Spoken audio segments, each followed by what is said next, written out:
Well, thank you, Rosemary. I'm a knowledge broker, kompetansemegler. I spend most of my days in discussions with business managers, general managers, trying to develop their business. And what a knowledge broker does is, to put it very short, I'm trying to understand the leap they're going to do. I'm trying to find if there are themes and projects that we can define and find money for and find research partners for. And in this process, we are trying then to match the company's needs with the research organizations. And Immerse is a very, very exciting research partner. There's a lot of interest in the market out there for XR technology. Personally, I've worked with Rigmor on a couple of projects, and I encourage you to do so because the feedback I get is just fantastic. So the purpose of this session here is to let the companies present themselves, and then afterwards try to mingle. Those of you who are on the research side, please look up these companies and discuss different aspects of the business and vice versa. We really want to, out of this session, to get some research projects established. Now, immersive technology is potentially a game changer for a lot of businesses, and there's not too much knowledge out there when it comes to understanding what XR can do for them. But at the same time, it's also a threat. It can become a destructive development for some of the businesses, and the companies that takes the lead in this development will have a cutting edge.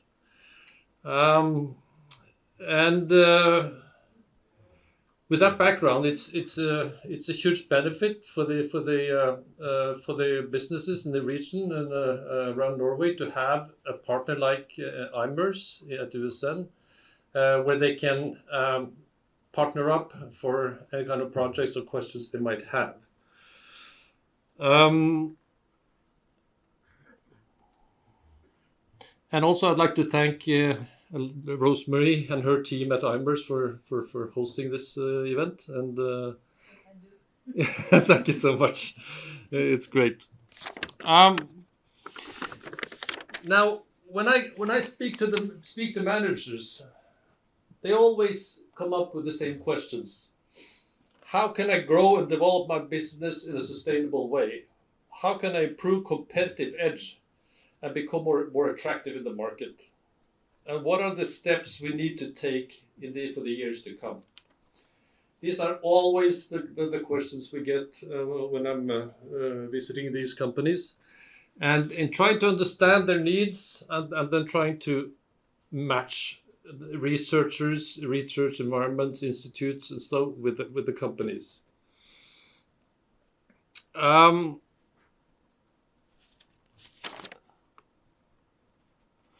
we then as a knowledge broker, we then try to identify what's the research programs we can look at. We try to really pinpoint what technology and knowledge that is going to break them through these leaps and these steps they're going to make. And we're helping them to write applications as well. I think I'll leave it to that. I'm like I said, I'm a kompetansemegler and knowledge brokers. There's a whole bunch of us in this country per fylke. So I represent Vestfold Telemark, although I'm in Viken today. If you need to come into contact with a knowledge broker, just Google kompetansemegler and the name of the fylke, and you will find the names and people to to contact. I will be here to the end of the session, so if anybody wants to talk to me, please come up and we'll have a discussion. I think that's about it. Thank you.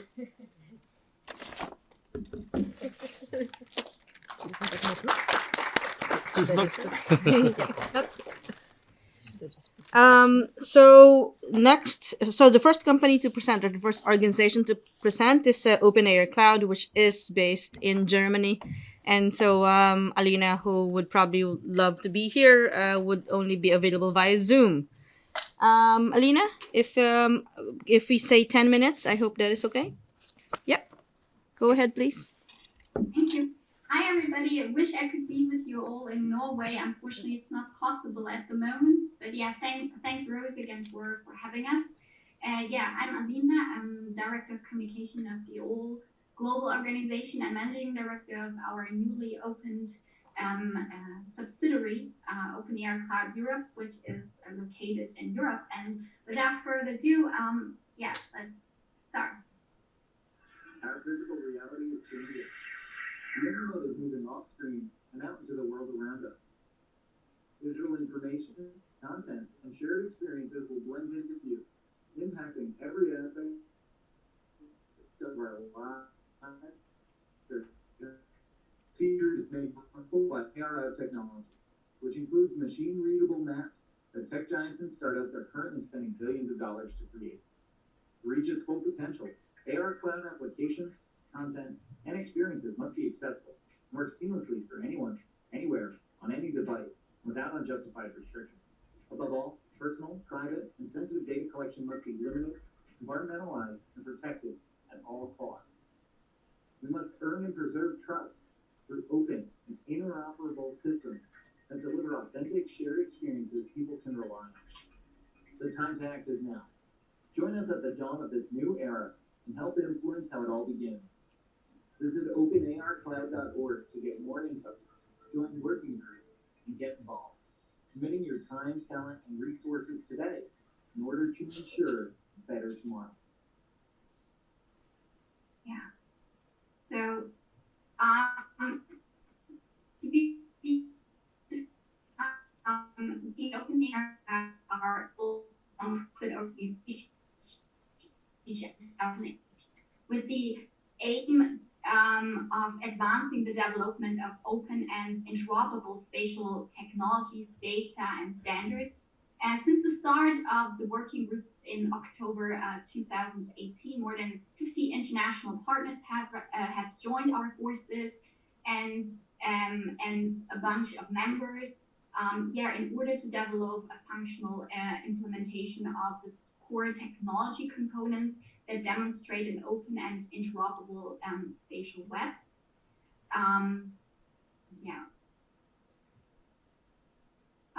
To support our interactions with the European tech industry and institutions, a branch of the OpenAR Cloud Association, OpenAR Cloud, which I'm actually representing today, OpenAR Cloud Europe, GUG, was founded in Munich in July 2020.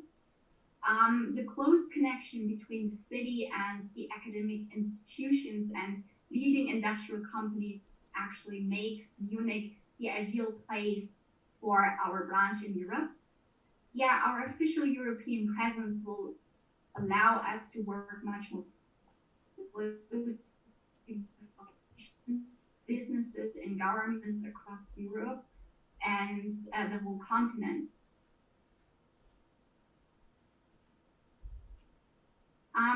To build a bit of a narrative, so the current state of the spatial computing ecosystem is fragmented, and there are already many exciting spatial computing solutions out there, but only a few share a common interoperable language. And large multinational corporations are realizing spatial computing today. This infrastructure is just too important to trust the industry alone, and that was kind of the reason why we founded each other in 2018. Yeah, we need to ensure that everyone's interests are represented by supporting the development of an ecosystem that fosters open standards, security and compliance protocols, a decentralized architecture, and a shared spatial discovery service. So we need to ensure that there is an independent and open decentralized alternative, especially as we see a lot of these walled gardens and closed ecosystems emerge, and that we avoid monopoly by tech giants. So to give you a bit of an explanation what our open spatial computing platform is about that we are currently building. So we have on the bottom surface, we have any device, is it AR glasses, a car, or a 2D device that actually localizes itself. So where actually is this device in space? And then therefore, what should the device see? So where actually is this device located in space?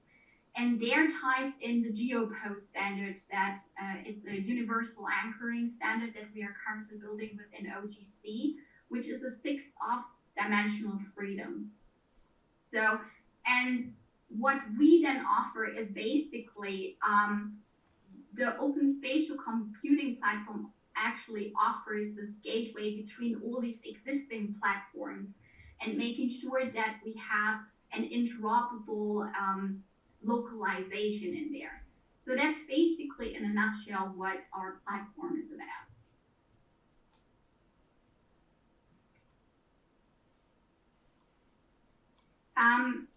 So we are currently actually having 2 test beds that are running from us.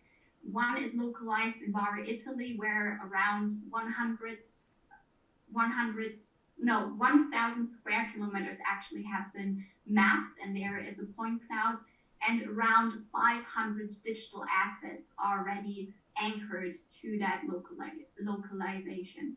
Apart from that, we are actually currently in discussion with a bunch of smart city projects that are located in Europe, and one is actually that kicked off its work at the beginning of this year, where we will be responsible for the AR department.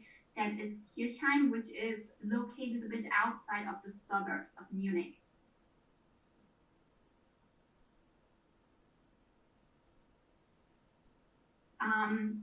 Another thing is, especially when we talk with municipalities or cities, our work is quite abstract, and it's quite tough for those legislation makers to actually understand the potential of these technologies for their cities.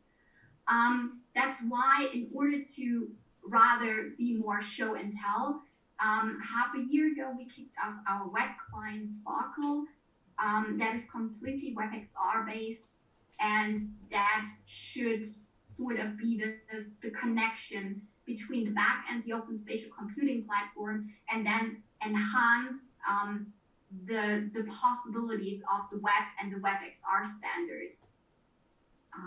By rather having a native app, we basically use the possibilities of the browser. When it comes to cities, there are thousands of use cases. For instance, if you have real-time data, how many water pipes are being damaged under construction every day, using this technology actually for cities.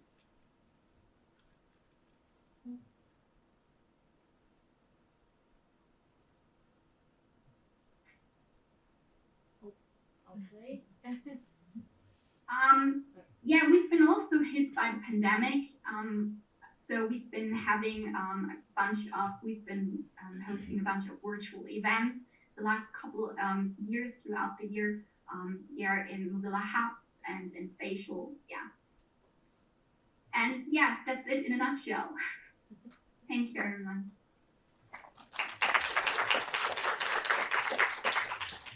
Thank you very much, Alina. So I will minimize you again, but you are free to listen if you wish. Thank you. Okay. Bye-bye. Okay. Next, we have next we have Evibase, represented by Hans Jakob Gravdal.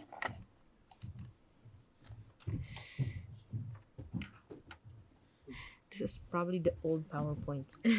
This is probably the old PowerPoint. This is old. You will do it? I'm sorry. I think this is the old PowerPoint. Oh, is it the old one? Yeah. Oh, Do you need the new one, right? I would like it. Do you have it here? Sent one mail.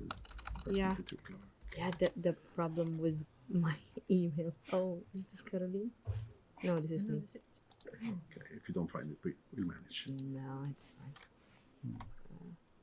Is this my email? No. This one.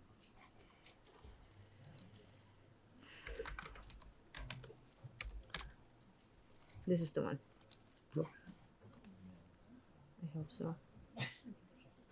Let's see. Yeah. Should I run it myself here on Yeah, mouse? yeah, you can. I'll just.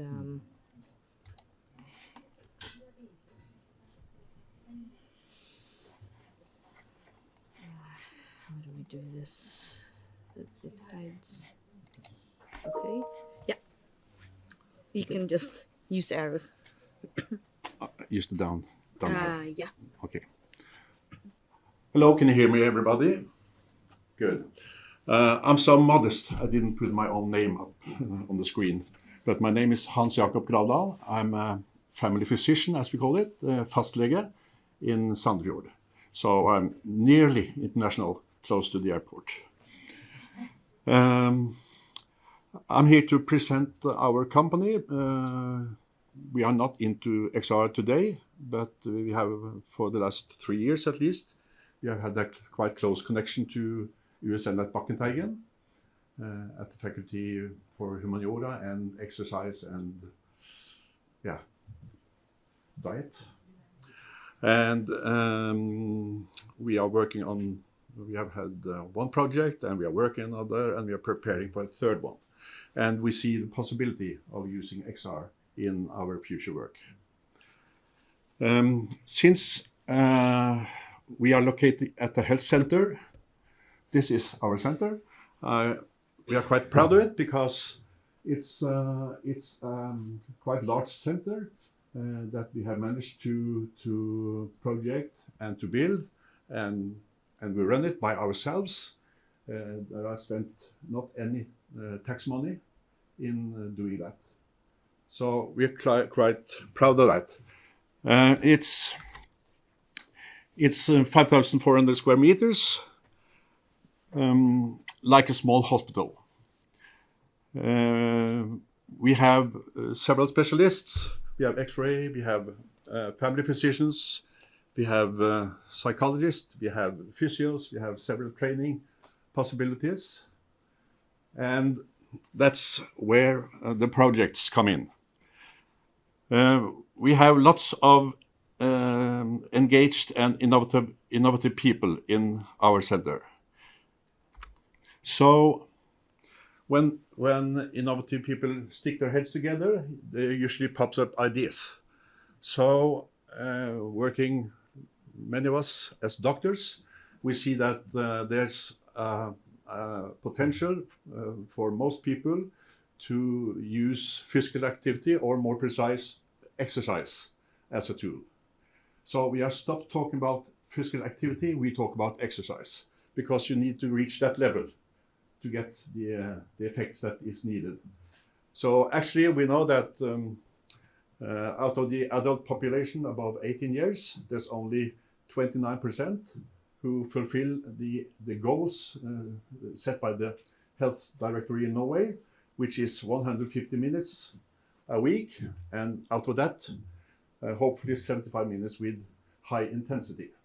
So, which means 71% does not reach those goals. Even people who have had a heart infarction or heart surgery, they quit exercise after a while. So we wanted to do something about that. We started our evidence-based training clinic 3 years ago in cooperation with very strong forces from the NTNU University in Trondheim, Professor Jan Hoff and Jan Helgerud, who have been running their institute with 40 mastergrad students at all time, 7 decades. So they are very well reputed within this area of science. And together we have put up what we call exercise prescriptions, which means we use protocols for exercise based on science publications on several topics and issues. So we have put that into system, and we have put it all together, and we usually say that we have cracked 3 nuts. We have evidence-based protocols, and we have follow-up. We don't want passive members, and we cooperate with the family doctors, the patient's doctors. And no one else does that. No one else does that. Not even the physios send reports back to the doctors, but we do that. So this is our godfather, Jan Hoff. He is a part of our team. He is a co-owner, small share, but he is with us. Godfather and scientific alibi. This is our clinic in Helseparken. We call it our lab. Here we try out the concepts, and we still work on putting it all together in a very good way. But we have seen from day one that if you really use our prescriptions, then you get better. You get healthier, and you get more fit. So we have seen that from day one.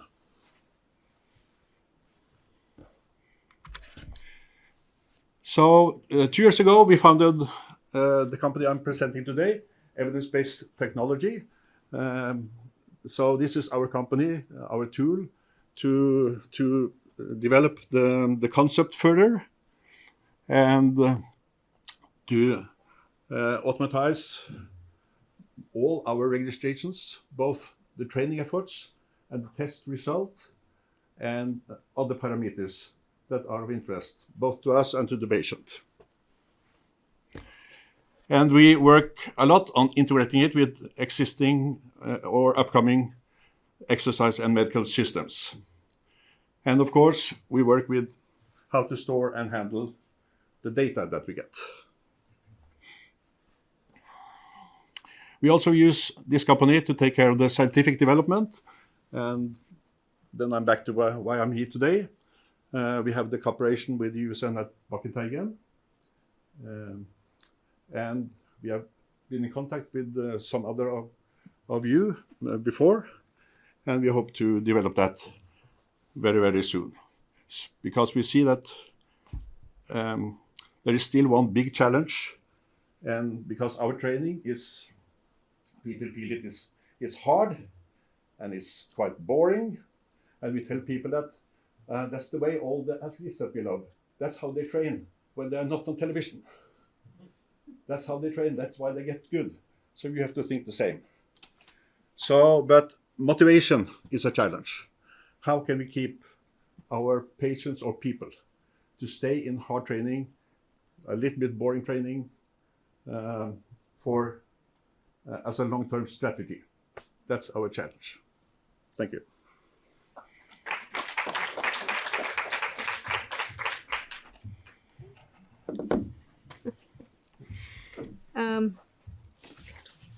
Yeah. Thank you, Hans Jakob. Next, we will have Uli Olsen from Visual Engineering.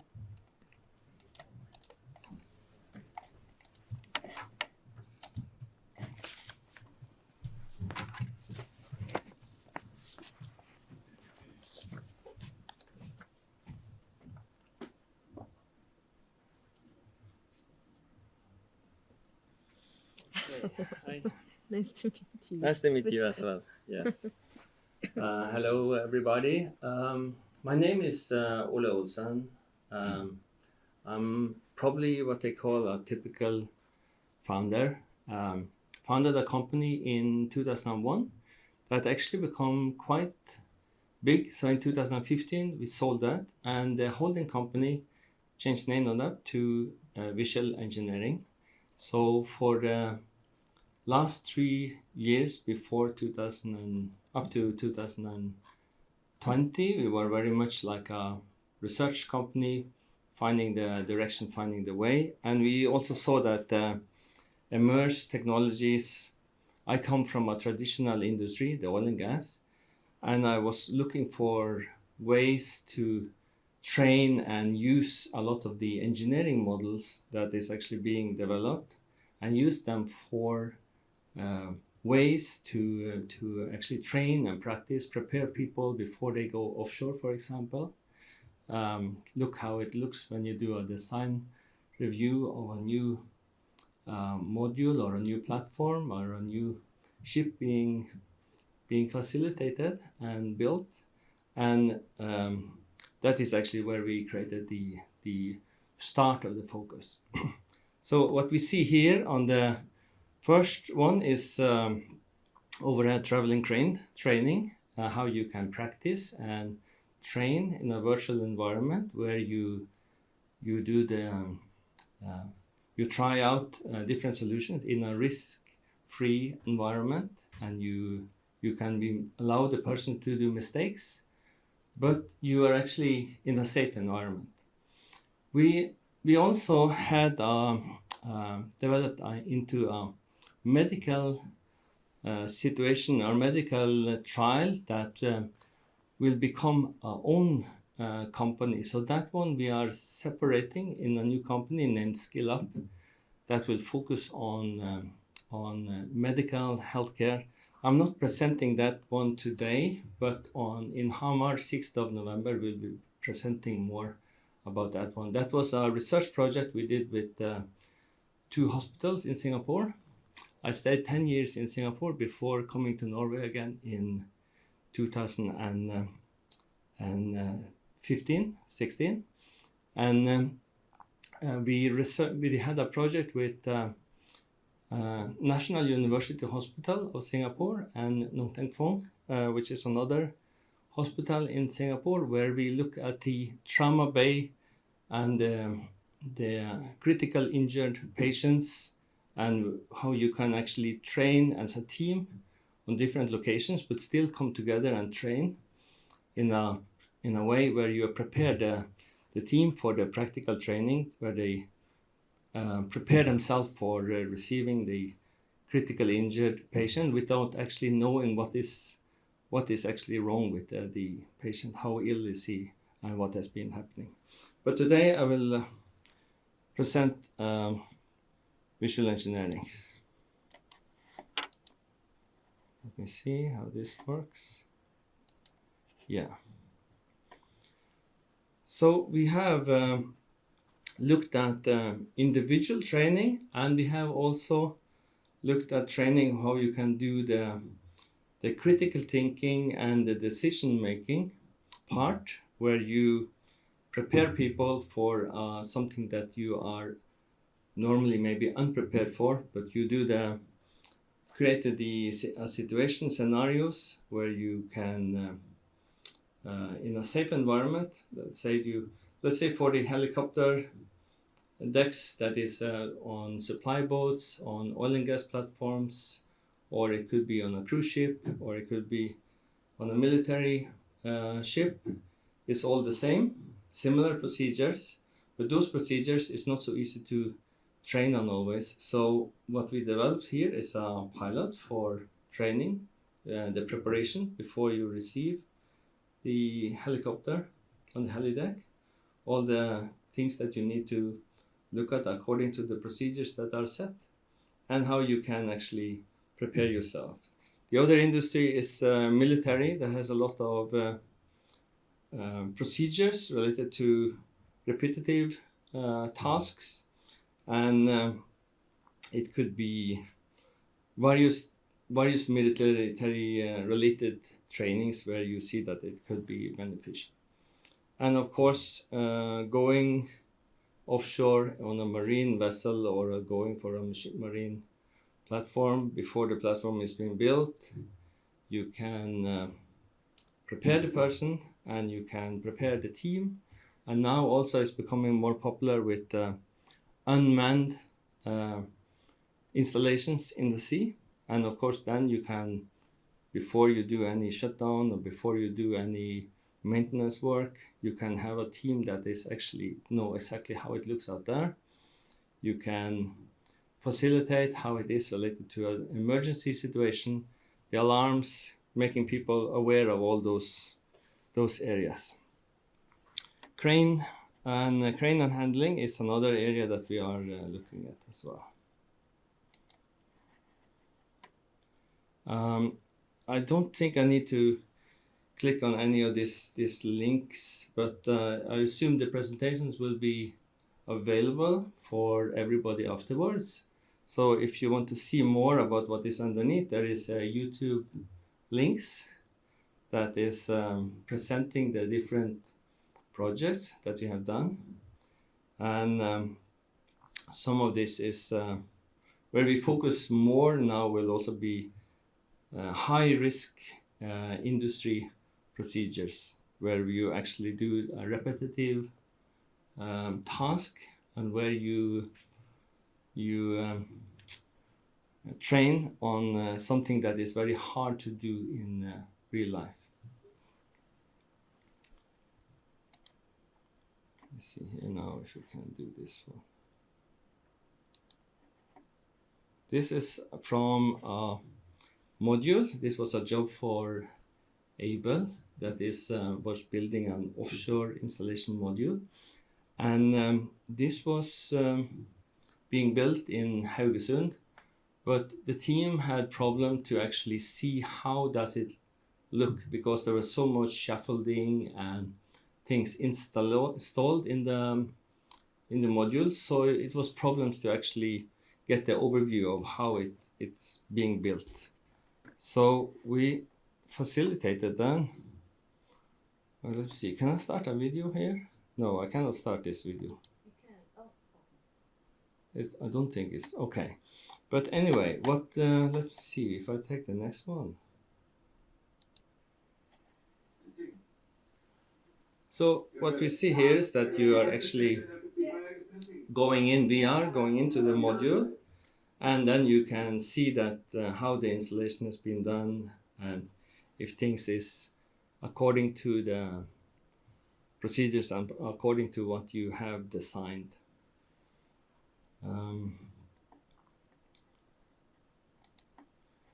There are some links here. We have also bought into a company in Bergen named Nageldi, where we will put some of the fish farming related and maritime related procedures.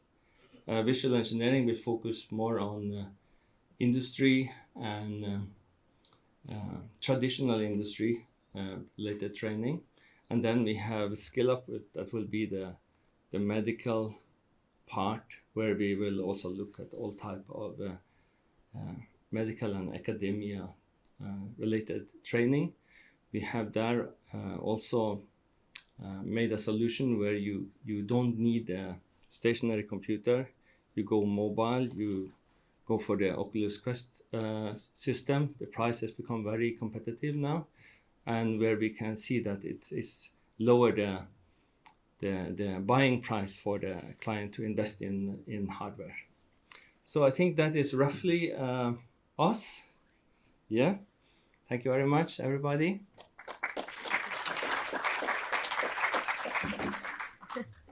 Thank you, Ole. Welcome. All right. Next, we will have Arve Øverland from Haptiq.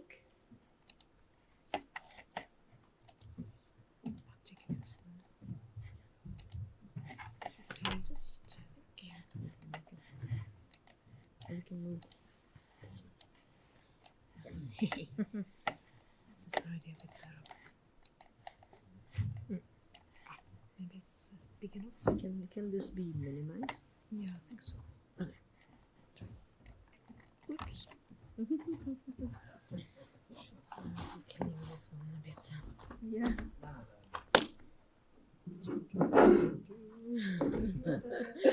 Visual.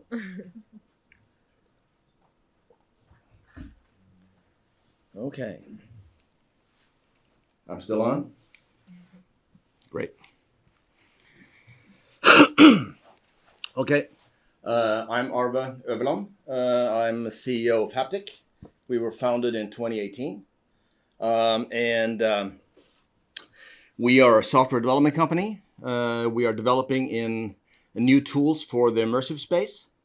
And I will tell you about our product that's coming out in a few months. First, I'm going to talk a little about the industry.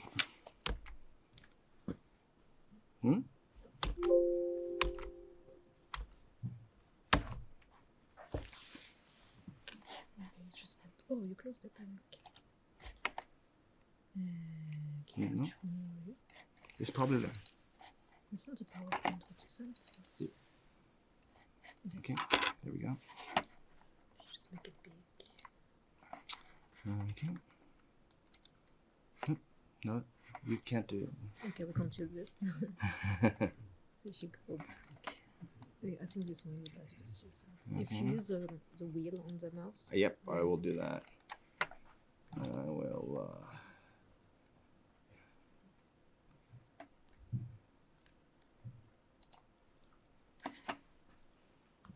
Okay. That's a big question. What is it that we all want? Well, everybody here probably has headsets. HoloLens, Picos, HTC Vives. Hardware is easy, not expensive. Computers are faster. They get less expensive. What everybody we're talking to is basically saying we don't have content. Content is cumbersome. It is expensive. It takes a long time, and it's all about the content because content is king. So every platform that we've had in technology, go that from an old radio to a TV set to the MP3 player, none of it was worth anything if people weren't making great content. We wouldn't have a TV in our room, we wouldn't have a radio, we wouldn't have a Spotify on our phone if Spotify didn't have content. It's meaningless. And right now we're in a situation in AR, VR, where we have tons of hardware.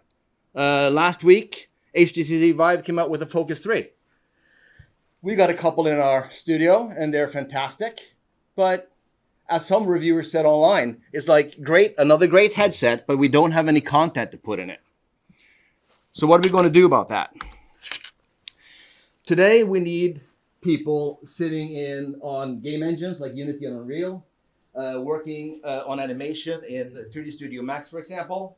We need front-end programmers with C#. We need back-end programmers to make it all work. Basically, we need a team, and ideally, a team from AAA gaming. So the high-end gaming guys who really know how to put this together. Our team has been in gaming for over 2 decades internationally. And we've added in a bunch of really smart mathematicians to come up with ways of dealing with what I'm going to be talking about. One issue that needs to be discussed, because with all new technology, and I have spent most of my career on the west coast of the US. I was there when Mosaic became unveiled, that became Netscape. People started to think that maybe we could do something here in this internet space. 1995, the first digital ad came about. Then people came with directory-based search engines. People started to think about maybe we could have some kind of a database-driven website on top of this. 2001, people really started to use Google. It was still not commercialized. We got the first social media coming in there in the beginning of the 2000s. Then we got the smartphone, etc., etc. It just kept on going. Content drove it all. But we had a sense of quality that we needed to talk about, right?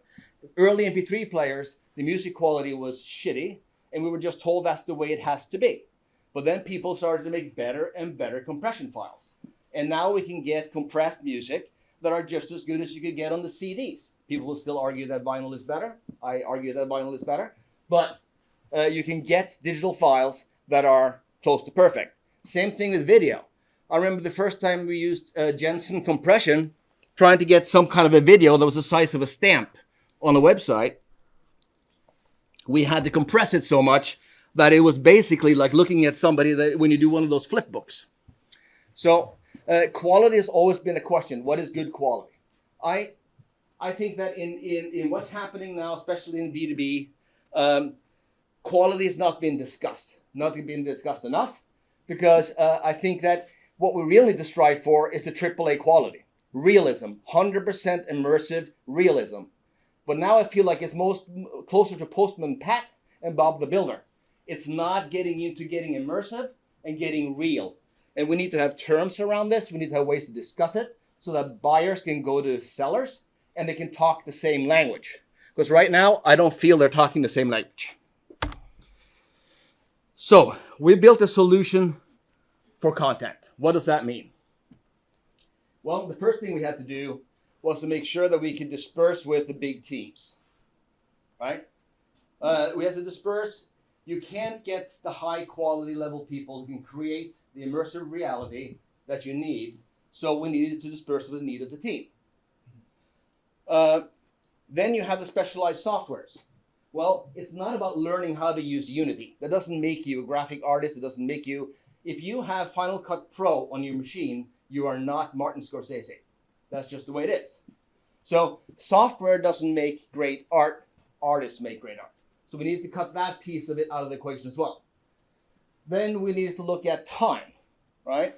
And especially with people that we talk to that do planning of critical areas, they don't have time to wait for 3 months.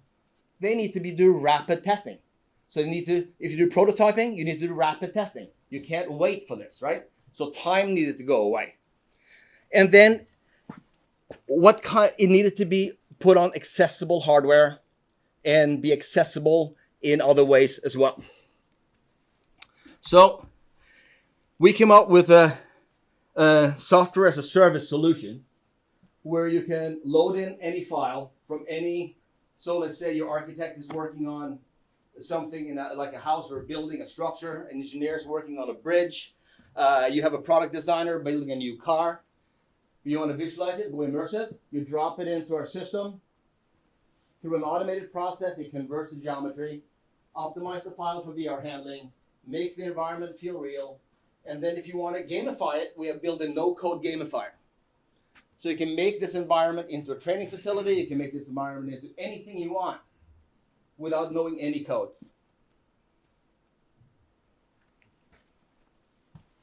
So what do we mean about quality? So we received this design file from a company down in Germany.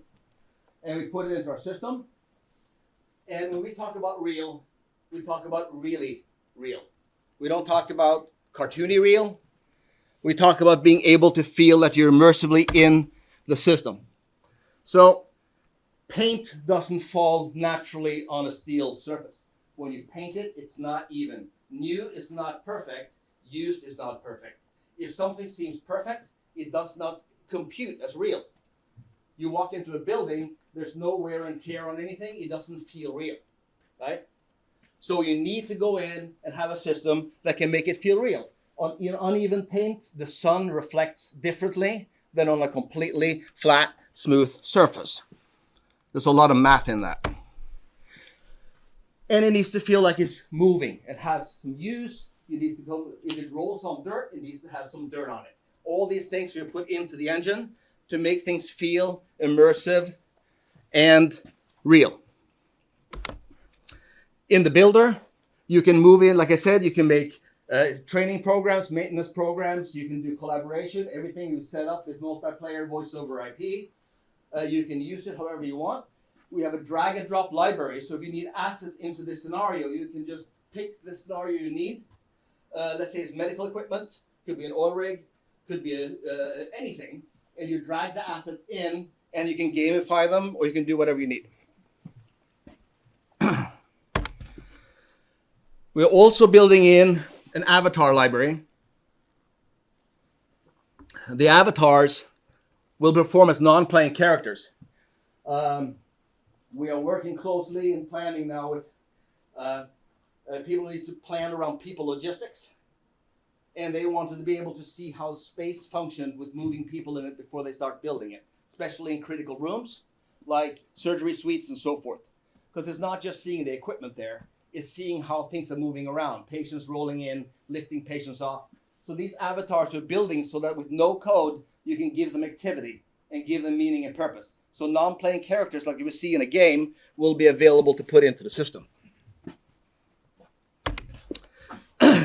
We made it 100% mobile. We had Pivot Design in Oslo help us design basically a briefcase with no wiring. There's no sensors. There's no nothing. Everything is streaming from the gaming laptop to the headset, meaning we can push graphics based on the processor in the gaming laptop instead of being stuck to the processor in the headset. That means we can process much more higher end graphics, but still be completely wireless and completely mobile. This box also has a mobile modem, so you can be in the middle of the forest and enter whatever you want to do. It doesn't need to be tied into anything. Everything charges from one single cord. So, in a few months, February 2022, we'll launch this in the cloud. The whole system will be available for a licensing fee. From there on, you guys will have the tools to build whatever you want, do whatever you want. So that was our mission, and we're a few months away. So in March, don't call me because I'll be sleeping. Thank you.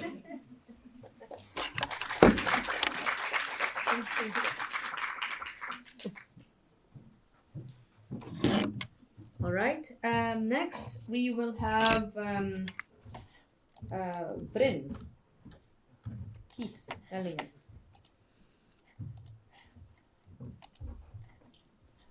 Am I using the microphone? Oh, you can Which use one, whichever you want, actually. whatever you want. All right.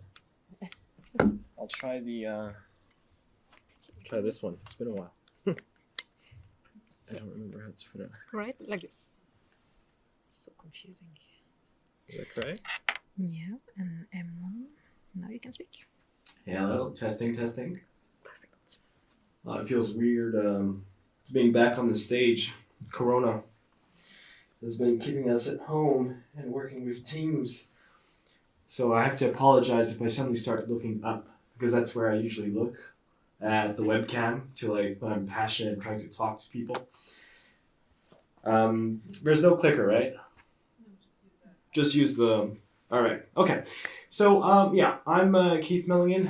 I've been working with VR and AR for the past 6 to close 7 years. My background is that I'm originally a VR AR director. I've created films for Flåklypa, Marine Harvest, and also won an award for Best 360 Film, which was shown in the Sydney Opera. And outside of producing VR and AR experiences, I've been running a couple events and groups. One of the groups I have on Facebook is Virtual Reality Norway. Feel free to join it. It's free. It's the largest VR and AR group in Norway right now. And there's actually a list. There's a Google Docs there where you have a list of companies that you can connect with. Also started up a Discord group together with VRINN, and some of you are using Discord, right? I see someone was nodding. You have Discord, right? So Discord is kind of like Slack, but it's more popular with developers and teenagers in general. So inside the Discord group, we have different themes. We also have, if there's any job offers that are available, you have the possibility to publish it there and connect more. You have more. It's easier to connect with the community in that way. Also started something called VR and Drinks, which is a good combination. It's a super casual meeting where companies have the opportunity to host. So if you are a VR company, you can host VR and Drinks. And the event is 100% free. People that work with VR, people that are interested in VR, they can meet up, take some drinks, try out the applications, and have fun. And this has been very successful in the sense of building a community in Norway. And this event has been going in both Oslo, Hamar, Trondheim, and Bergen. And I'm seeing now we definitely need to do it in Kongsberg. This is something we have to do.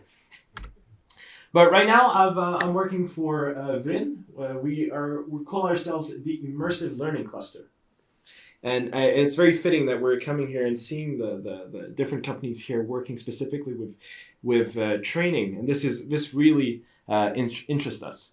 I'm just going to show a bit of cases, just in case you're not quite familiar with VR and AR. I'm assuming most of you are, but I'm just going to show it. These are cases from some of our members. So this is from VRINN Reality. They have several contracts with NATO right now, and this is a military training experience.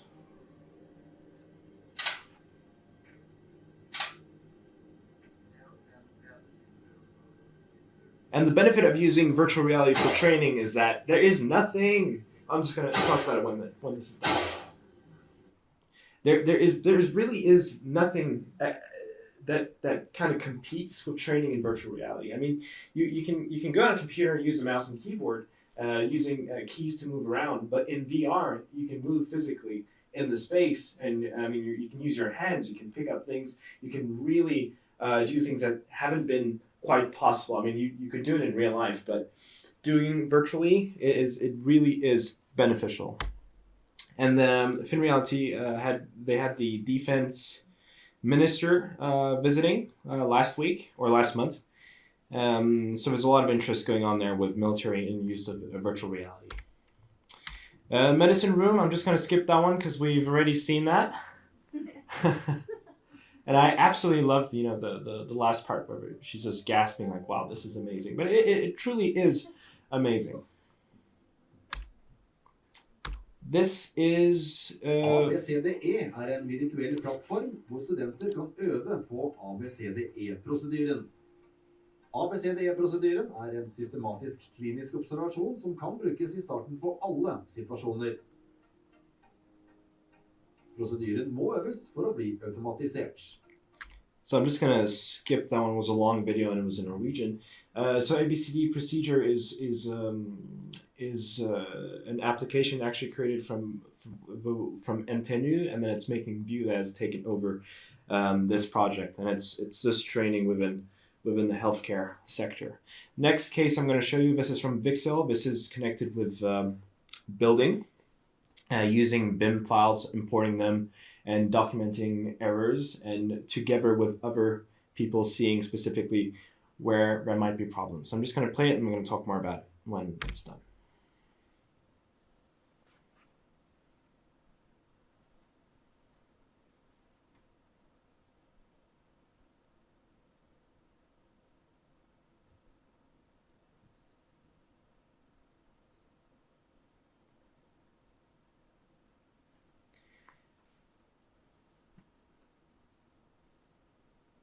So here, there's an issue.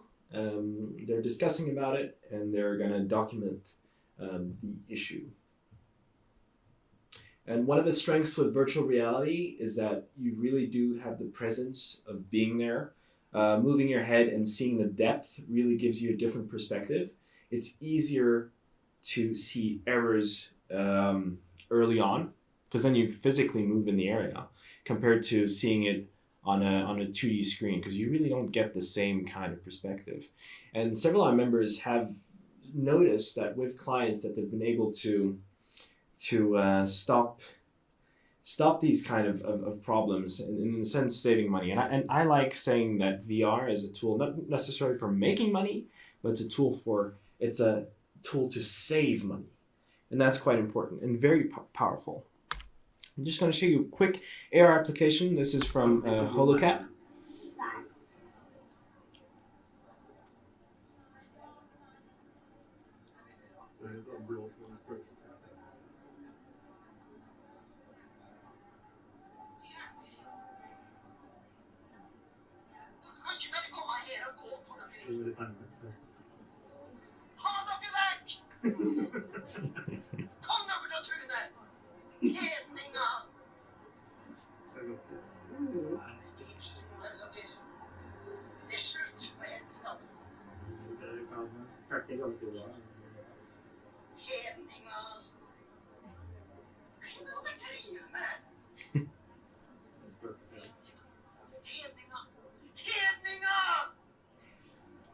HoloCap, they're specialized with creating holograms using volumetric data.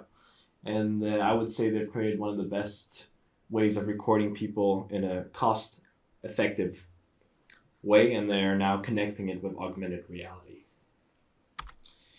So yeah, I'll be talking about VRINN and what our goals are. I mean, our plan is to create the future of learning and training, and our ambitions is to secure a global position within that. So it's really great seeing that there are several companies in Norway working with training, and we do have members here in the room. I'm going to talk more about that later. And also combining culture and tech. These are the members we have. It's a bit hard to see here, but we do have Real Training as a member, and they're right there, and they're going to be presenting later. But what we do like having in our ecosystem is having a combination of academia and the public sector and the private sector. On the private sector side, we have people that need VR, and we have people that can deliver both VR and AR. And we have a big focus on learning. For example, we have three-dimensional learning in Ludenso as a member. Three-dimensional learning, they have over 200 schools, and these are primary school and secondary school and high schools. And Ludenso, they are also quite forward in primary school, secondary school, and high school.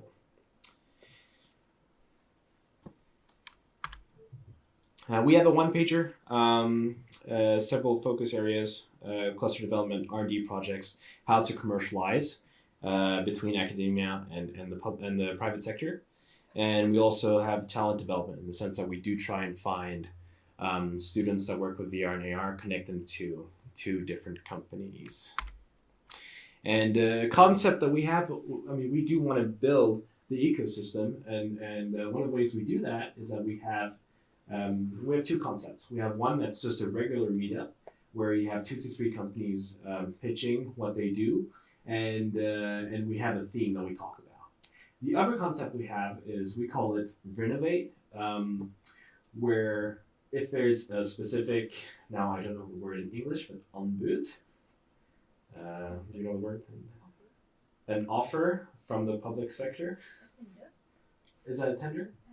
A tender, right? If there's a tender, or if there's, let's say, a hospital that has an issue, we can set up a meeting where they will talk about their needs, and the members will have the possibility to come and pitch and how they can fix that. Because one of the big issues here is that it's kind of hard sometimes to find out who's working with VR and AR and what they can deliver, and how, and for the companies, I mean, how to connect with the hospitals, how to connect with schools. So we're acting as a bridge between that, and VRINnovate has been successful, or that concept has been successful in that sense. And we also have an ecosystem. We're based in Hamar, physically based in a building called Park, Grundepark. Several clusters involved there, several companies, also partners and sponsors you can see on the side. Also, one more thing that we also have that I didn't really mention, but if you saw previously on the picture with VRINN, we have a huge green screen studio, a mocap studio, and it's considered one of the best mocap studios in Scandinavia. There is one more that's better than that one, and that's in Stockholm. And if I'm not mistaken, Haptiq, didn't you use the mocap room? Yes, we did. We worked with Kodakon Audio on the Ibsen, and yeah, it was great. It's a good studio. It's you're right. We figured out we had to go all the way to London to get the same kind of equipment. You heard the man. But you know, it's great, right? For content building, because you're going to notice that, and hence, I mean, your presentation. It's good to have animations or mocap animations in virtual reality to make the experience more immersive. So please, I mean, just contact us, and we will. If you do want to use the studio, it's available and it's possible to use it. So just feel free to contact me later. We also do have partners. We do want to take a global position. We have partners in Norway and internationally. I'm going to talk a bit about some of the partners here that have been important to become more international.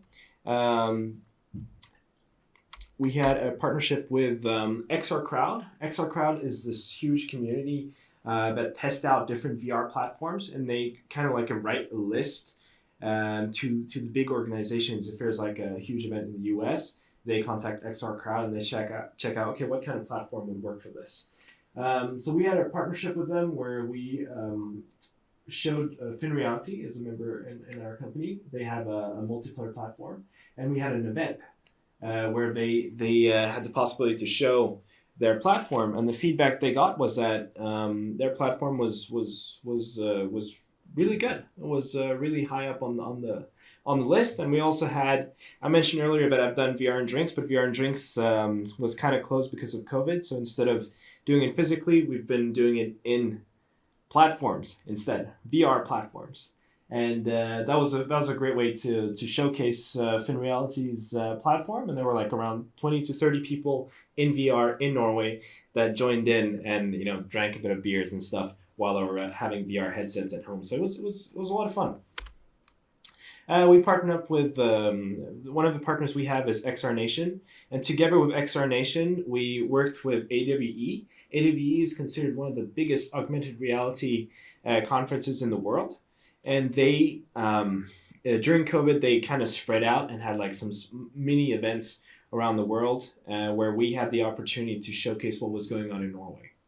So we, VRINN, we became this, when Norway was being showcased, VRINN was shown and the members were shown. So now the link is, okay, if you want to talk, if you want to see what's going on in Norway, it goes through VRINN and we showcase our members in that way. And after we had the event, the comments from the CEO of XR Nation was that so much high-level work coming out of Norway. So it's really impressive what's going on in Norway, and this has to be shown. We have to show the world what's going on here in our small country. We've also partnered up with Laval Virtual. Laval Virtual is also considered a pretty large event, and they do have the biggest VR and AR exhibition. But also they do have some pretty cool contacts. Right now, our members have the opportunity to try out a new headset called HP Reverb Omnicept, which is like a VR headset with some biometric data. And this hasn't come out yet, so our members have had the opportunity to try it before it's come out. So these kind of partnerships internationally does benefit our members. We also have Nordic VR Forum, which is considered one of the at least the largest one in Norway, and it's pretty high up in Scandinavia and Europe. In 2019, we had around 400 people physically. 2020 was Corona, but we had around 700 people if you count the digital one, with around 22 different nations. And this year on the 16th, we're having a Health Day specific VR event, and on the 17th is more industry storytelling and education.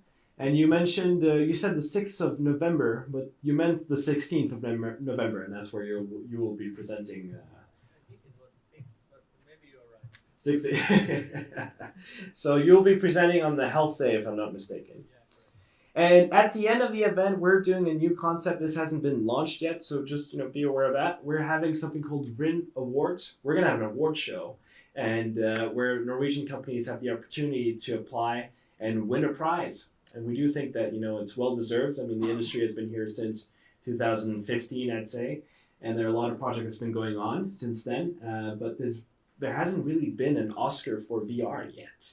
And that's what we want to fill. We want to really showcase what's going on here and really give a nice prize. So be aware about that, and be sure to apply when that becomes public.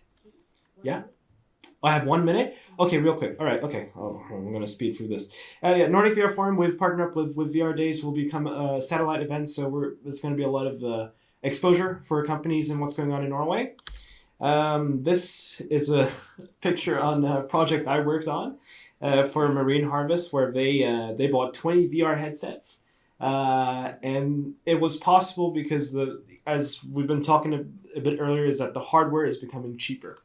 If Marine Harvest had done this like in 2017, they'd had to buy a Samsung Gear, a mobile phone, headset, and that would have cost 11,000. But the Oculus Go came out, which was like 3,000 crowns, so it was no problem for them to buy 20 VR headsets. But now we've come to the part where even the HTC Vive with a lot of cables and sensors, etc., yada yada yada, is being taken over by the Oculus Quest, which is 100% wireless. And the pricing is around 3,000 to 4,000 crowns. No native computer. That means that the hardware is becoming more accessible, more user-friendly, and we have to start working with content because the hardware is available. Most people were saying, why is VR not hasn't been adopted in the way they thought it was going to happen. And most people are saying, no, it's because it's too expensive, it's too clunky, yada, yada, yada. But now we've come to a part where we're missing content. We need to do more content. And that's exactly what you were talking about, Haptiq. So this is what we have to do. That was my presentation. Feel free to email me at keith@VRINN.no and send me a friend request on Facebook or just call me. I'd love to talk with you guys. And yeah, thanks for me.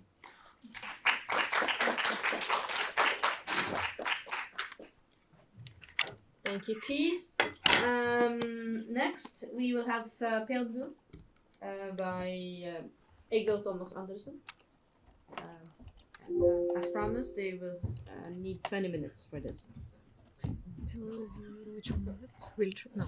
Which one do you say? Was that a PDF? No. Do you see yourself here? Yeah, here. Oh. Yes, there it is.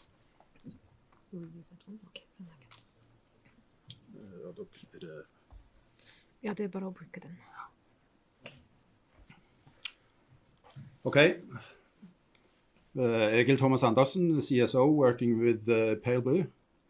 Thank you for this opportunity to give the presentation, and I will give a quick presentation about who we are, where we come from, and I will show you some of the solutions we already had delivered to the market.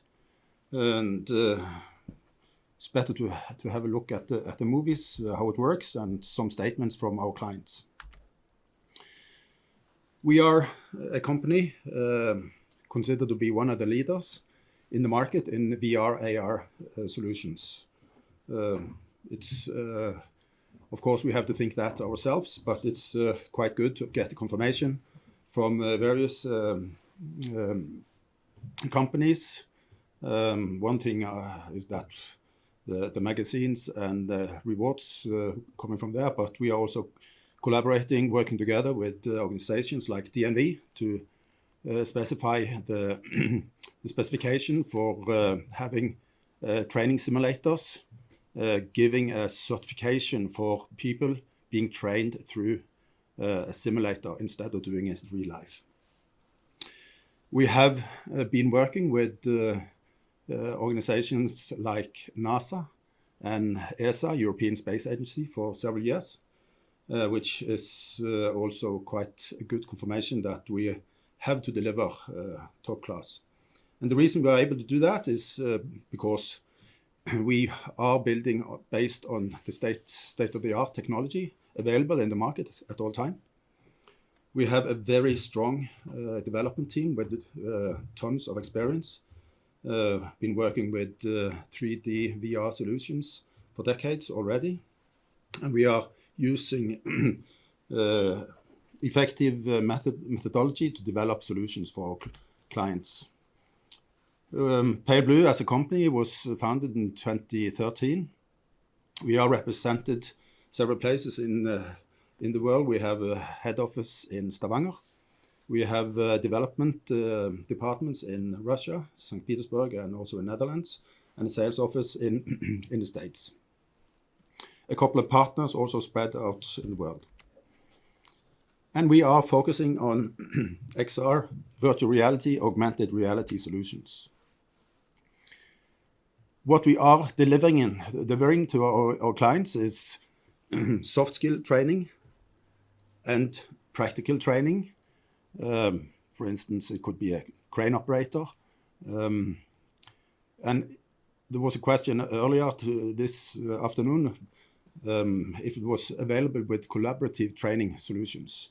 And that is one of the things we are delivering to our clients, and you will see that in some of the movies I'm going to show you. Very important, because when accident happens at a workplace, it's very seldom because it's the individual who is doing the failure. It's very often the collaboration between several people working on a work procedure that is not working well together. Compare it with a football or handball team. If they are not collaborating very well, it doesn't help if they have the best players in the world. And by doing the collaborative training, you have the possibility that people who are doing this team training can be located wherever they might be in the world, literally.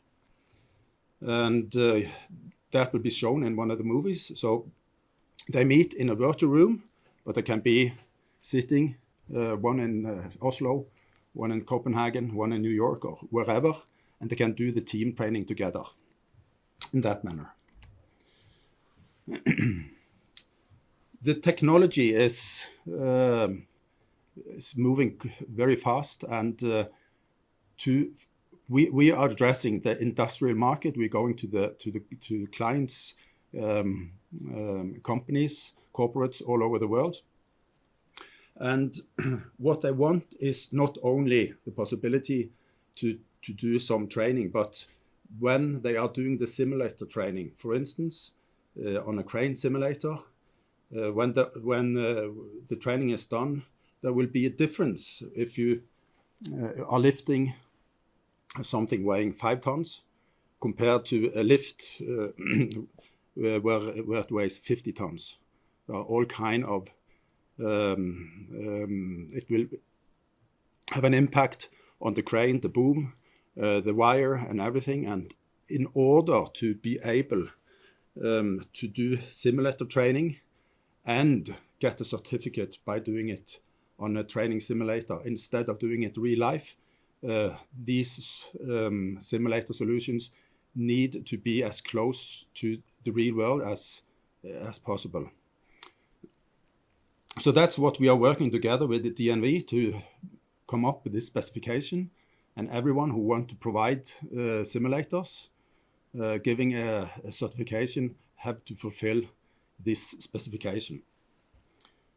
I can mention that we have already a training simulator within the diving sector that gives the people going through that training program a certificate inside the and that is as a diving supervisor. Some of the companies we are working together with, I think Pale Blue is probably more known in the international market than here in Norway. We have, these are examples with companies we are running projects right now or have been doing so. I mentioned NASA, ESA. We are also having quite a big cooperation with Saudi Aramco, the world's biggest oil producer. We have delivered a training simulator to Neptune Energy. Of course, we are located in Stavanger, so we have to work with oil companies too. And the way we deliver our solutions, we always very often it starts that we are building digital twins in order for people doing the training to have the feeling they are in the real environment where their job is done. Here are some examples. Down in the middle, you have the new Alina bydelshus in Oslo. We delivered the new new building in February, I think it was. The real opening will be in February next year. And Oslo Kommune is using this for soft skill training. but they also use it for familiarization for the people to get known in the building what it will be like working in the new building. And they've been using it, negotiating with different vendors, delivering everything from furniture to colors, paint, and so on, to get the real impression what it actually going to look like.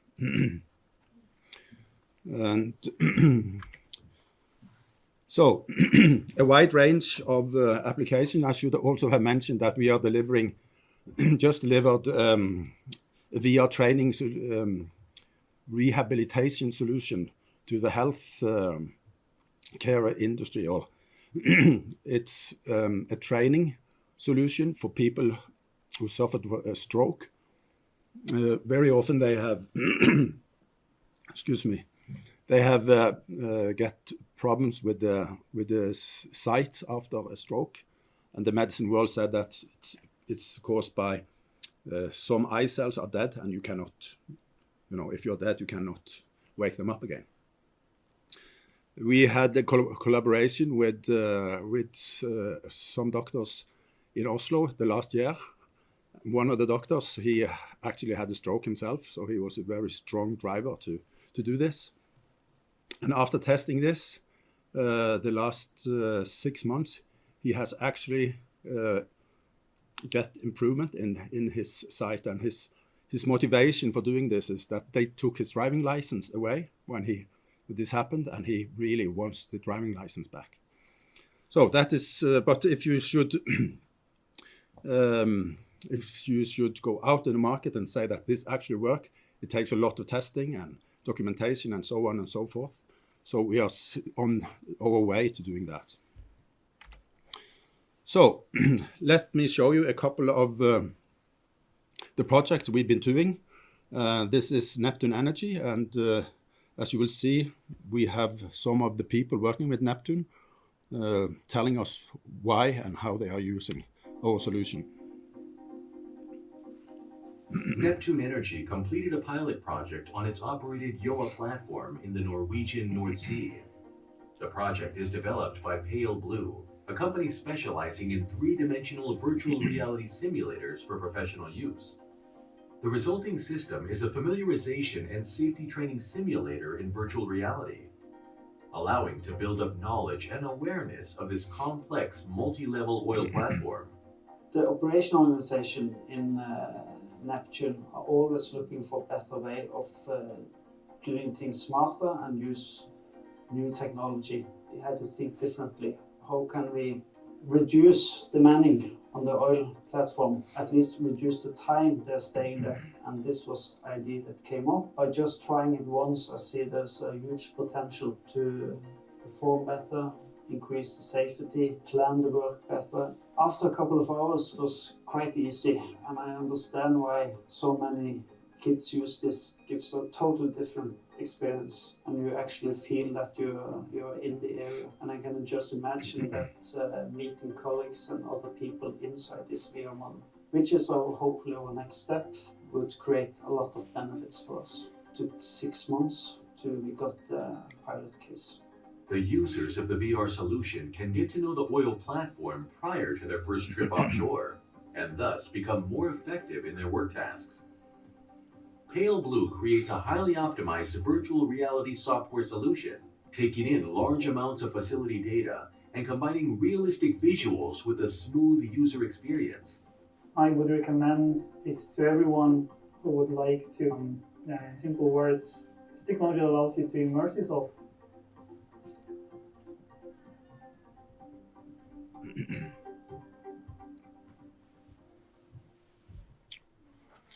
Ja, og de har akkurat dratt i gang den første løsningen og er i gang med next step på det som de vil utnytte VR-teknologien til.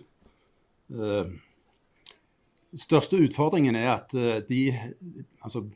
for oss som skal ut og selge disse løsningene, det er at det er for lite kunnskaper om hva de kan bruke det til og hvordan de skal bruke det.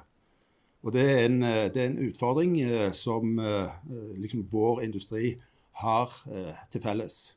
Dette med content er nevnt tidligere flere ganger. Og det har vært dyrt. tidligere å bygge løsninger, men med prisene som har vært på hardwareutstyr, så det blitt en helt annen overkommelig inngangsbillett, spesielt for bedrifter. Så skal jeg vise dere den løsningen som har bygd for ESA, European Space Agency. De bruker vår løsning for opplæring og trening av astronauter som skal ut i den internasjonale romstasjonen. De trener på zero gravity, de trener på prosedyrer, og som dere vil se i denne filmen, så det også samhandlingstrening som de utfører i disse løsningene.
Disse omgivelsene, det helt autentisk sånn som det ser ut i den internasjonale romstasjonen. Så autentisitet, at det likt sånn som det i virkeligheten, veldig avgjørende for at du skal få den opplevelsen som du trenger for at du har et realistisk forhold til dette. Og så den siste filmklippen som vi viser, det løsningen som vi har bygd for Oslo kommune, og det som vi ser på her, det det som vi kaller for soft skill-trening.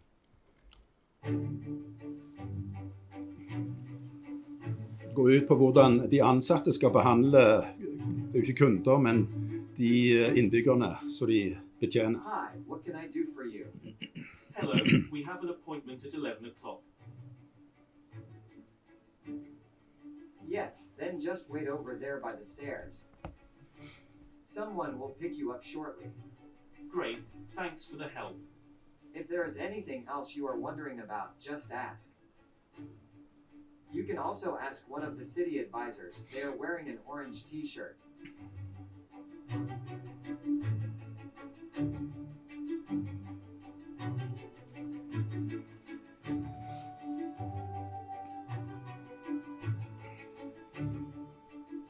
Hello, how can I help you? Hello, I need an application form for a range transport card. Then I just have to ask you, how did you get here? Did you take the subway? I ask because there is a criteria I know they consider. Yes, I took the train here. But that's because I can't afford a taxi and I can't walk that far.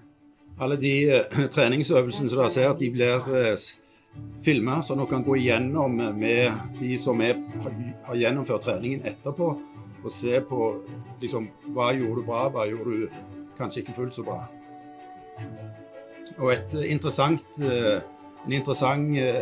effekt de hadde av denne løsningen, det var at tidlig i byggeperioden så oppdagte de at det var en konstruksjonsfeil rett og slett i den første etasjen som de kaller for innbyggertorget. For der var det bygd, det som dere så, det var en rampe for rullestolbrukere. Og den, altså sånn som de hadde designet den, så var den alt for smal, og spesielt i svingene så kom de ikke rundt med rullestolen. Og dette så de når de fikk løsningen levert virtuelt, og kunne gå tilbake til entreprenøren, og de måtte gjøre endringer.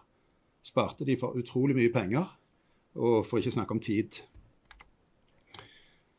Så vi også med på et prosjekt finansiert av EU. Det går på en kombinasjon av VR og robotifisering. Innhøsting av vindruer med bruk av roboter. Der det også utstrakt bruk av VR i opplæringen, og den VR-delen det vi leverer til denne løsningen. Den kan dere, hvis dere går inn på Pale Blue på Facebook eller LinkedIn, så er det lagt ut litt om den løsningen der. Det som har skjedd, som er blitt snakket om flere ganger, er at inngangsbilletten for å kunne lage en VR-løsning, en treningssimulator, har gått dramatisk ned de siste 10 årene. Altså jeg har levert en treningssimulator både innen kran og en boresimulator for 20 år siden. Og det bygge en treningssimulator den gangen, det var en kostnad på 25-30 millioner. Ikke tilgjengelig for hvem som helst. Og den mesteparten av kosten, det lå jo på hardware, for at du skulle kunne bygge en dom og ha denne 3D-effekten. Nå bygger du domen inn i brillen, og brillen, som vi har sett, vi vet at den koster under 5 000 kroner. Andre briller litt mer avanserte, de som bruker på denne treningsløsningen for de slagpasientene, de ligger på 14-15. De har eye-tracking og litt mer avansert bruk. Men bedrifter som bruker dette, de gjør det jo av en grunn. Og det som de vil oppnå, det er jo selvsagt å få mer effektiv opplæring, få folk mer effektive i bruk. Og når de er på trening, så ser de med bruk av VR, så skjer dette her 4 ganger kjappere enn ellers. De får en gevinst i prosjektene, for de blir mer effektive, og dermed får de mye bedre inntjening. Og i disse dager så er det veldig fokus på helse, eller på miljø. FN sine krav har vært diskutert mye i valgkampen. Og det som for eksempel Neptune Energy ser med den løsningen som vi bygger for dem, at de vil kunne spare opp mot 1 tonn CO2-utslipp på å redusere reise for sine ansatte. Som også er en veldig interessant sideeffekt av dette. Og tilgjengeligheten med å kunne gjøre trening er helt annerledes når du bare kan ta på deg brillen, rett og slett, og gjøre treningen hvor enn du måtte være, om du er hjemme, om du er på jobb, om du er på arbeidsplassen. Og lenge før VR ble oppfunnet, så lenge det har vært, så er liksom det å klare å bli effektiv, og få effektiv læring, det handler om en ting, og det er repetisjon, og repetisjon. Og når du kan repetere inntrening av prosedyrer, arbeidsrutiner, om igjen og om igjen, oftere, og du slipper å måtte betale reise for at noen skal reise på et treningssenter, kursavgifter og så videre, men du bare gjør det der og da, så får du den effekten som er dokumentert. Så, det var i grunnen det som jeg hadde tenkt å si. Spørsmål?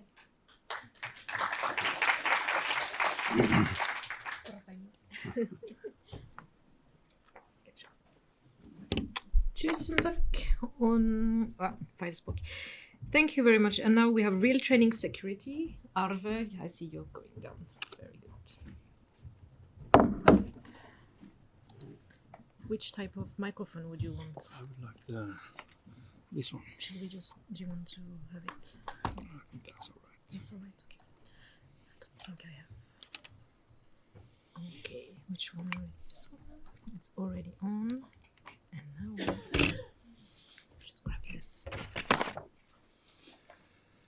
Okay, thank you for the opportunity. Do we really need to talk English? Yes. Yes, I will. My name is Arve Aasmundseth. I am the CEO of Real Training, and we have heard a lot of really impressive presentations during the day, but this is something really different. So just follow. We have launched in the market for a couple of years ago a VR practical firefight trainer for employees in the Norwegian enterprises such as hotels, hospitals and so on. You put on a pair of VR goggles, you lift a real extinguisher, you pull the trigger and then we move you into a burning room. For instance, a patient room. And then you can use the extinguisher as in real life to extinguish the fire in the hotel room, in the industrial atmosphere, in a hotel stage, in in a truck warehouse scenario, what you would like. Then we say it's important to keep your head in the virtual reality, and we will like to keep your hands in real life. So what you do with your hands should be exactly the things you do when fire occurs.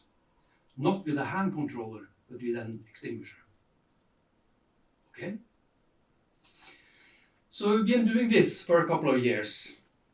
And now we are transforming this knowledge into a new project. Then it looks like this. So in close cooperation with the Norwegian police forces, we are now building a VR shooting range, a mobile shooting range you can train in office. The same basic idea, keep your hands in real life and we move your head into virtual reality. Looks cool, doesn't it? And I can tell you, when you read about shooting in the newspapers when Norwegian police officers have been involved, it's extremely difficult. It's extremely challenging. And the police officers in Norway, they are, first of all, not the kind of police that are shooting people. And if they have to try to shoot, they should hit the criminal in the leg or in the arm. And I can tell you, that's extremely challenging. If you are a poorly trained police officer in some of the states in the United States of America, you should put 2 bullets in the middle of his chest. That will not happen in Norway. So it's extremely important that they can get easy, accessible training as in real life.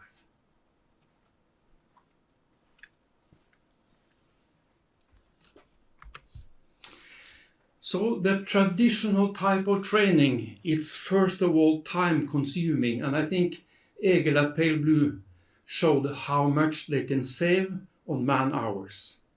It's expensive when it comes to cost, the real cash you have to put out. And if I may say so, I think it's hard to achieve training goals too.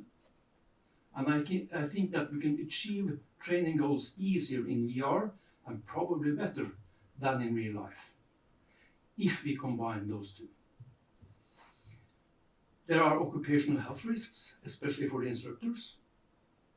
I mean, those who are training firefighting on a training facility, they breathe fumes and powder and things, and you can measure that in their blood.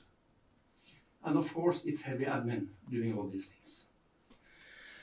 So we have the alternative, which is VR shooting simulator, head in VR, hands in real life. We are doing this, well, I think First of all, we have been talking about virtual reality today. This is what somebody would call mixed reality. You use a solid tool in the virtual world. So we are doing this on specifications from the Norwegian police. So the shooting range is the same as in the approval test for police officers in Norway. So they could train how to pass the test. And the really tricky part here, you talked about hardware is the real cost. In this project, hardware is the real cost. Because as far as we know, nobody else in the world has made a real recoil. You know what the recoil is? You know what you see on film? Boom. There are a lot of recoils around the world. They are poor, about 70%. It's like this buff. But it's boom. It's the real thing. And we have measured it, how it is in real life. So we can do this 95%-ish of the real thing.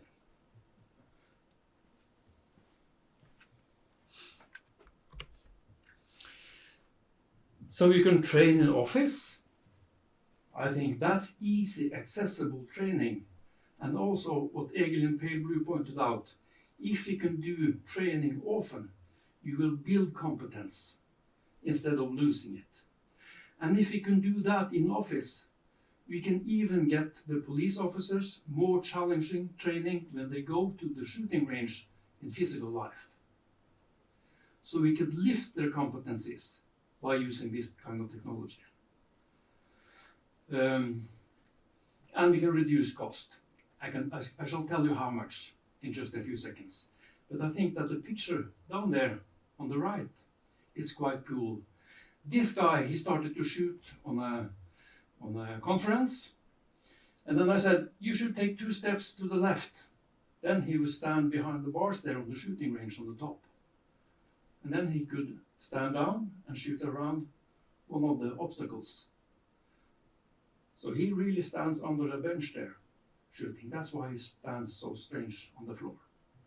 But he experiences a real shooting range. I think that's quite cool. So what are the values and what are the savings? And I think it's extremely important for us that are presenting new ideas and new solutions to be specific on the training goals and also what are the real value for the customer.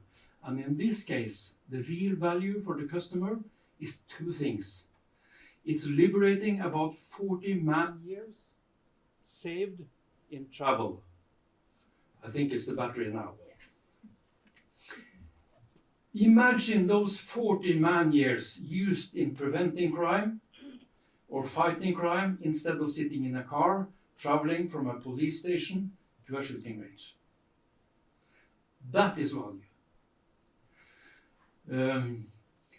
And the other value is automated weapon operations for the officer involved, making the officer safer, the criminal safer, and the people around also a lot safer.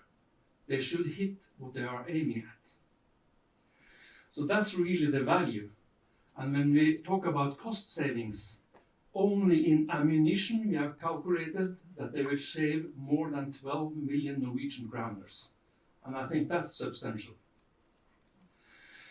All this is of course about content, and the experience should be as in real life. And I think this kind of training really needs to be realistic.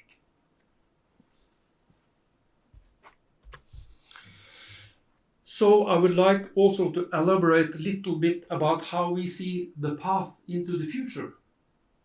Because we are doing this practical training for quite a long time. I started thinking about these projects in about year 2000. So I was quite early.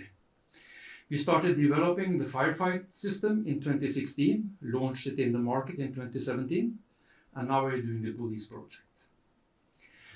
And we have been doing development like this. 1 person, 1 fire, 1 tool. That's our development box. But I think that we should think further. So we are doing basic skills, individual skills, real weapon, real recoil. We can build in some more features in these shooting ranges, which also is on the demand from the police. Shooting in dark, for instance. Not difficult, but challenging for the police officer involved. And then we can do interaction and customized scenarios. Pale blue is talking about interaction. We could do more complex situations with increased interaction. I think that's also a way we could go. And when people asked me 1 year ago, how far is that? I would say 2-3 years ahead. Well, it's here now. And then we can customize scenarios and also use avatars. And I think that's interesting also from a police perspective. You see a criminal and you scream at the criminal, lie down, stand still. And the avatar could listen or not. That's pushing the training a little bit further. And if you go on the top of my staircase, I think that it should be possible to make customized scenarios like this. The Prime Minister is going to visit St. Olav's Hospital in Trondheim. The police officers in Trondheim could put on the VR goggles, get into a customized scenario where the Prime Minister should be, and train together with her lifeguards sitting in Oslo.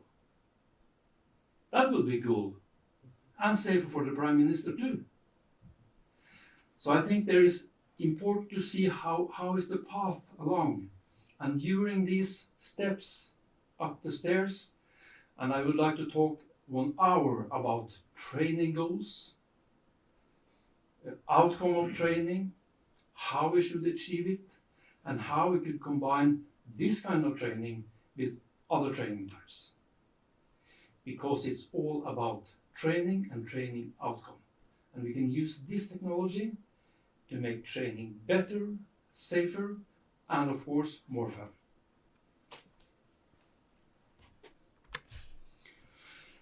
Then we can go from individual skills to cooperation and tactics. And I think the real division is between individual skills and cooperation and tactics. And that goes for a lot of different kind of training scenarios and sessions. That was the thing for me. So VR training, sustainable, cost-effective, and fun. Thank you.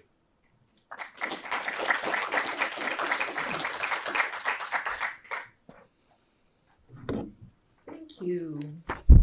And now we're going to hear from Signo Vivo. Signo Vivo. How do you pronounce that? Signo Vivo. Signo Vivo. Thank you. You pronounce it in Norwegian, of course. Do you? Which type of microphone? I can use this microphone. Okay. Thank you. And you are here. Hello. I'm also modest because I don't have my name there. My name is Bruun, and I work at Signo Vivo. Some of you know what that is, some of you don't, I think. There it is. Yes, it's a foundation. You can read there, we are one of 7 agencies on the foundation, the umbrella. We are located in Andebu. It's a small place outside of Sandefjord. And there are, these numbers are a little bit old. They are from autumn 2020, so we are probably closer to 100 recipients. And we are closer to 600 employees now. And we are, as you can see, around the clock locations and housing the recipients and giving them care and help when they need it. This is not tech.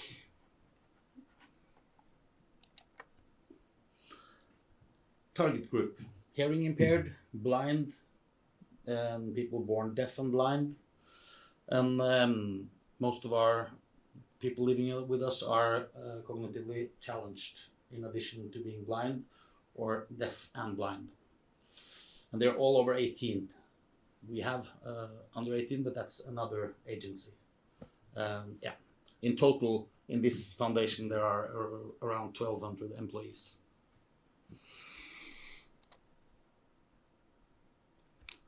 This is what we focus on. Participation and self-determination, responsibility and mastery. We want them to take control of their own life as far as they are able to with our help. So they have to be given responsibilities for their own life. Challenges. We are tech interested, as I could say. But I'm not a technology, I have a health degree, so I don't know anything about tech. But we like to use it, and we would like to take part in the development that's going on. And for us, maybe many of you think that deaf and blind, how can they use this kind of technology? I bought the first VR when the Oculus Quest came out a couple of years ago. Yeah, 3 years ago. And many thought that I was bent. Now you're reaching too far. But we see now that they use it. Deaf people use it. Blind people use it. So by being blind, that doesn't mean you don't see anything. It's just not pitch black. You can see colors and glimpses of light, and maybe you have some degree of impulses to your eyes. So our main problem is that it's difficult for them to use it alone. And when you put on the VR glasses, you don't see anything of the environment around you. And how can we solve that? How can we help them at the same time?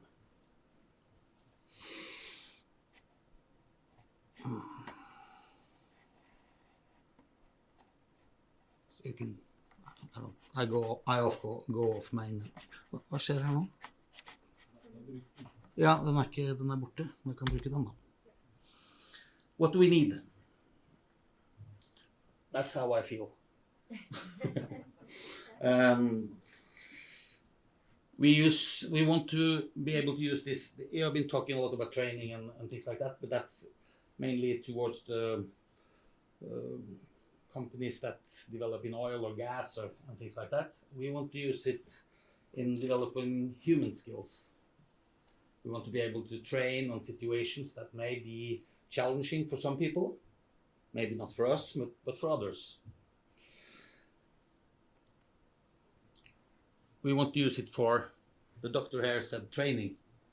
I like to call it playing. But if you play a lot, you get good exercise. So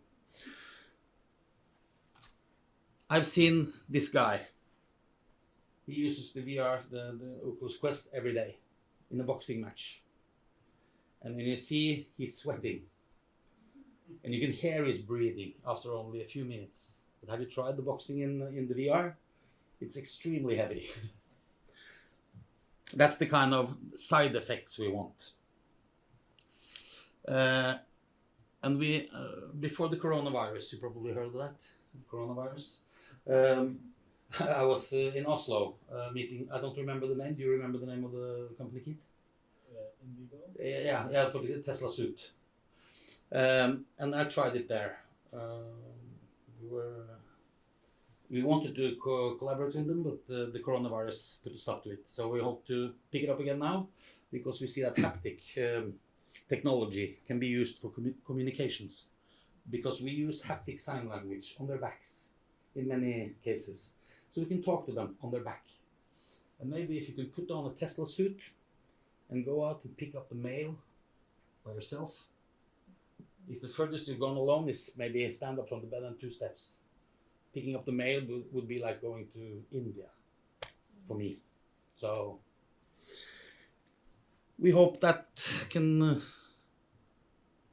we can get there in the future. And we want to use it for training in staff as well.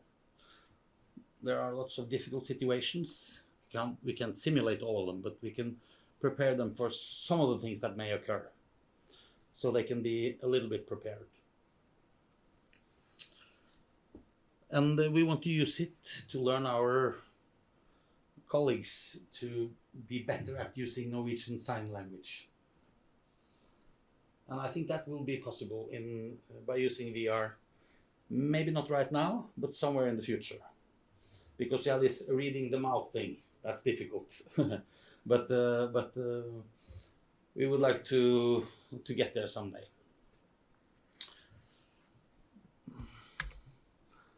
That's all I have to say.